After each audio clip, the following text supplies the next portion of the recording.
Sir Hydraa అనంగానే అందరికి గుర్తొస్తున్నారు. CM Revanth Reddy గారు ఎలా గుర్తొస్తున్నారు, ఏవి రంగనాథం గారు కూడా గుర్తు రావడం జరుగుతుంది. ఈయన ఆవుల వెంకట రంగనాథన్ అండి. ఈరోజు రేవంత్ రెడ్డి తిరిగి ఆపండి అయినా ఊరుకునే వాళ్ళు లేరు. ఎన్ కన్వెన్షన్ హాల్లోనే నాగార్జున గారి ప్రాపర్టీని ధ్వంసం చేయడానికి రీజన్ ఏంటిది? ఏంటంటే వాళ్ళిద్దరి మధ్య కొంచెం కేటీఆర్ అక్రమ కట్టడం, కేసీఆర్ అక్రమ కట్టడం.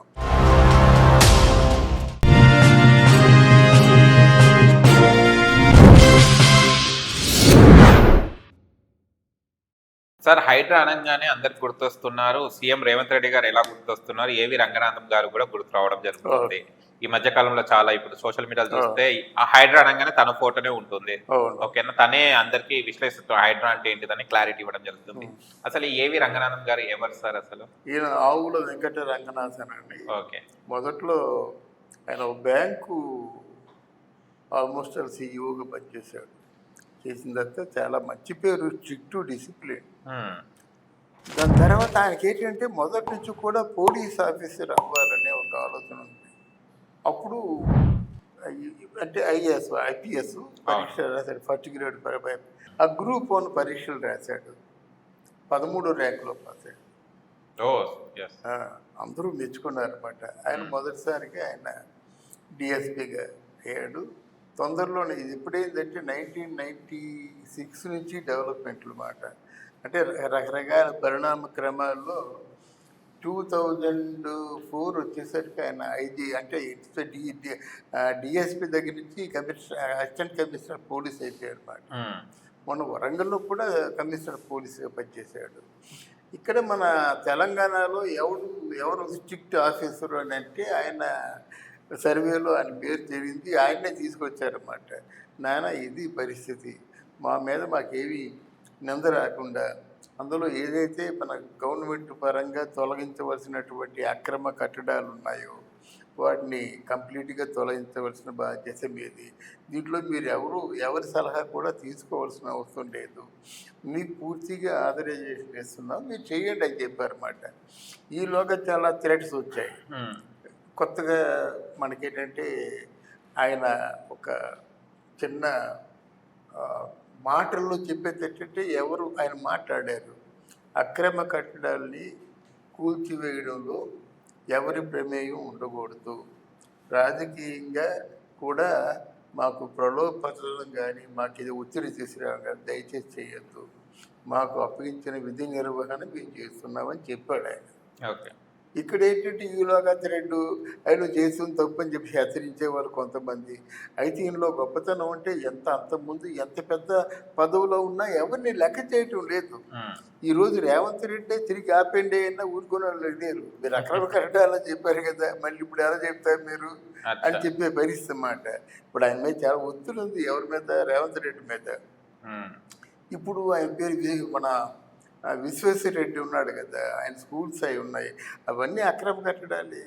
కేటీఆర్ అక్రమ కట్టడం, కేసీఆర్ అక్రమ కట్టడం. ఎలా పూడుస్తామో చూస్తామంటున్నారు. పూజ చేసిన తర్వాత ఏం చేస్తాం, ఎవరు దీన్ని ఆపేది ఏమి లేదు. కానీ దీని గురించి మళ్ళీ ఏదైనా సరే ఒక చట్టం మారితే ఆగిపోవలేమో, కానీ ఈ చట్ట ప్రకారంగా అక్రమ కట్టడాన్ని కోల్చవలసిందే, ఇలా జరగవలసిందే అని నేను ఒప్పుకుంటాను అనమాట. అక్రమ కట్టడాలు ఎవరు చేస్తారండి? పేదవాడు చేయలేడు కదా, మధ్యతరగతి వాడు చేయలేడు కదా. సుమారు ఒక 4-5 కోట్ల రూపాయలు మేనేజ్ చేసి పడేసేవాడు 100 కోట్లు సంపాదించుకుంటాడు, అంతే కదా. మరి 4-5 కోట్లు ఉన్నాయంటే అడు మూతుపోరే కదా, వాళ్ళే అక్రమ కట్టడాలు చేస్తారు. అందువల్ల దాన్ని మనం ఎంతైనా ఎంకరేజ్ చేయవలసిన అవసరమే. నిర్వాసితులకి కొంతమందికి నిరాధారంగా ఉన్న గుడిసెలు తీసేస్తున్నారండి. రూపాయి ఆదాయం లేని తాలూకు ఆ సెంటు భూముల్లో గుడిసె కట్టుకున్నట్టు ఆ గుడిసెలు పెకలించేస్తుంటే ఎవరికి నోటు మాట్లాడదే? వాళ్ళు మన ప్రజలే కదా, ఇలాంటి ప్రాణాలే కదా. పైన ఏమో 2 కర్రలు పెట్టి దాన్ని దుప్పటి చుట్టి కింద ఉంటున్నారండి వాళ్ళు. ఆ దుప్పటి ఆగదు, కర్రలు ఆగు గాలేస్తే. అటువంటి దౌర్భాగ్యమైన బ్రతుకుతున్నటువంటి ఈ ప్రాంతంలో, ఈ నగరంలో నువ్వు పూర్తిగా కడుపు నిండి ఏసీల్లో ఉంటూ నువ్వు అక్రమంగా వెనక్కి 2 ఎకరాలు 3 ఎకరాలు, ఇక్కడ ఎకరం ఎంతండి? 50 కోట్లు కనీసం, తక్కువ ధర అయినట్టయితే మరి 3 ఎకరాలు అంటే 350, 150 కోట్లు. అంటే మాది ఒక 150, 10, 175 కోట్ల రూపాయలు నువ్వు అంటే ల్యాండ్ ఆక్రమించేసావంటే మిగతా ఉన్నమాట ఏం కావాలండి?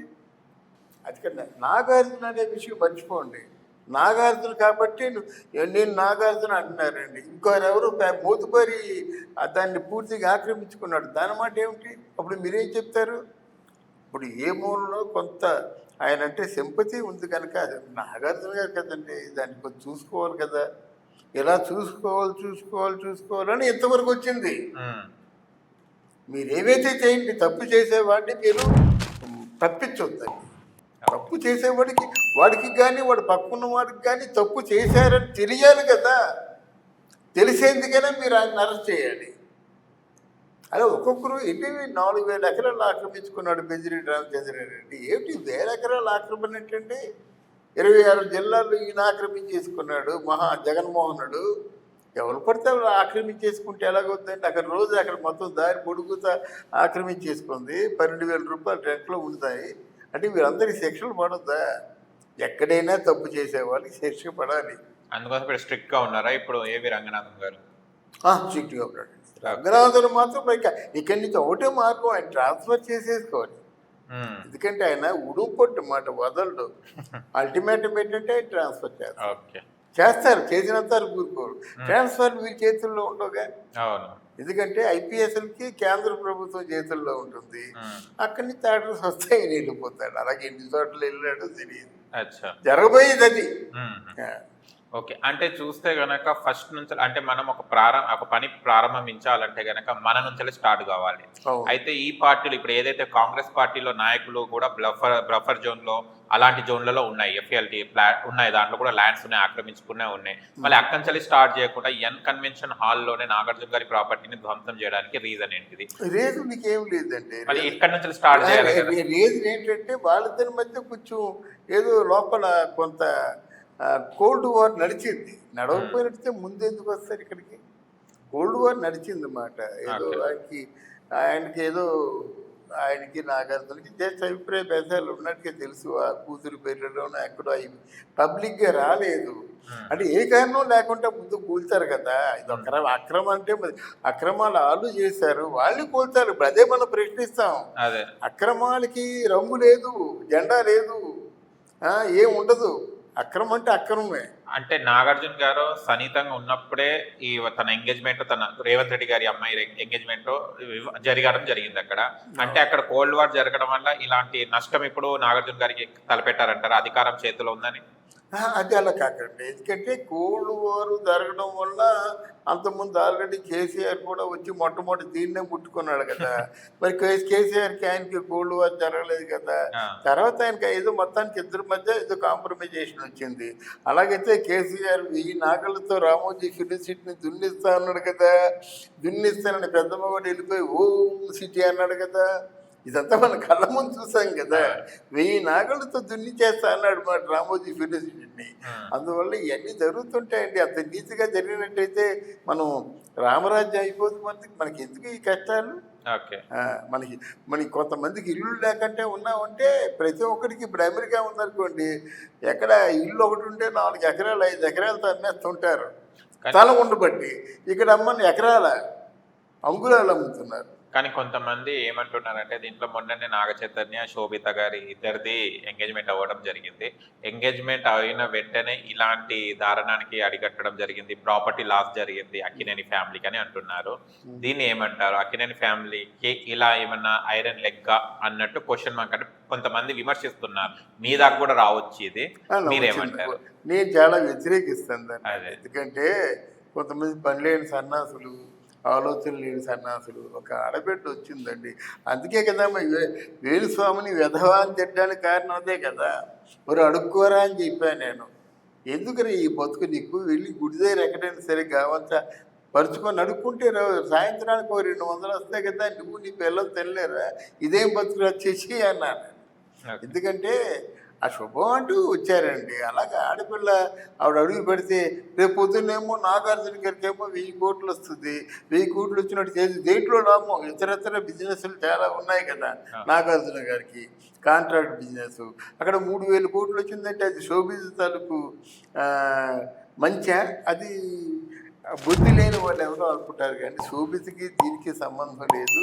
ఉమ్, ఆవిడ మీద అలాగా శుభం అంటూ నిశ్చితార్థం జరిగిన తర్వాత ఇట్లాంటి మాటలు మాట్లాడడం కూడా ఏ సంస్కారికి కూడా అది ఆ, సరికాదండి.